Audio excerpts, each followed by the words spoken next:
উত্তর চব্বিশ পরগনার হিঙ্গলগঞ্জ বিধানসভার হাসনাবাদ ব্লকের পাটলি খানপুর অঞ্চল তৃণমূল কংগ্রেসের উদ্যোগে বাইক র্যালি করে। ব্রিগেডের জনগর্জন সভার আগে বাইক র্যালি করে প্রস্তুতি শুরু করে দিল। এদিন এই বাইক র্যালিতে দেখা গেল পাটলি খানপুর অঞ্চল খানপুর তৃণমূল কংগ্রেসের একাধিক কর্মী ও সংগঠকদের। পাশাপাশি এদিন বাইক র্যালিতে উপস্থিত ছিলেন পাটলি খানপুর পঞ্চায়েতের অঞ্চল সভাপতি সেলিম মোল্লা সহ পঞ্চায়েতের সমস্ত তৃণমূল কংগ্রেসের যুব সদস্যবৃন্দ।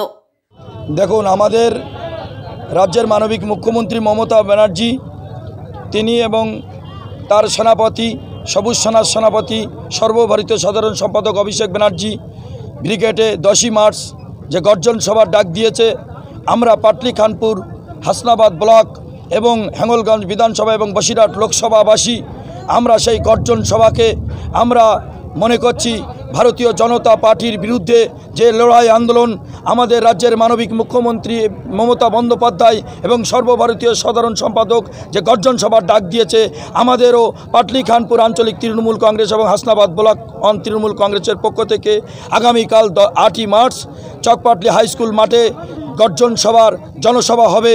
তার জন্য আজকে আমরা 7 তারিখ বাইক র্যালির মধ্যে দিয়ে আমরা টোটাল পাটলি খানপুরে 20টা বুথের মানুষকে জানিয়ে দিতে চাচ্ছি আমাদের যে গর্জন সভা 10ই মার্চ আমরা ব্রিগেডে যাব, তার প্রস্তুতি সভা 8ই মার্চ কাল শুক্রবার বিকাল 3টায় চকপাটলি হাই স্কুল মাঠে আমাদের প্রাণপ্রিয় বিধায়ক দেবেশ মণ্ডল মহাশয়ের নেতৃত্বে, আমাদের হাসনাবাদ ব্লক তৃণমূল কংগ্রেসের ব্লক সভাপতি আমিরুল ইসলাম গাজীর নেতৃত্বে, আমাদের আজকে যুব সভাপতি আমারই ছোট ভাই মুসা মোল্লার নেতৃত্বে, যুব সভাপতি মুসার নেতৃত্বে আজ পাটলি খানপুর আঞ্চলিক তৃণমূল কংগ্রেসের পক্ষ থেকে একটা বাইক র্যালি সহযোগিতা করে দিল। আজ আমার ভাই মুসার নেতৃত্বে এই বাইক র্যালি হবে। আমরা গর্জন সভার প্রস্তুতি সভা মনে করছি এই বাইক র্যালি। আমার নাম পিন্টু মোল্লা।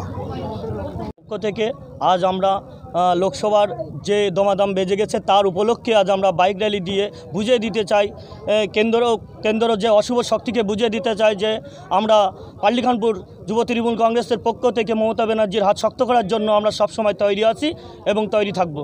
কি নাম আপনার? মুসা মোল্লা।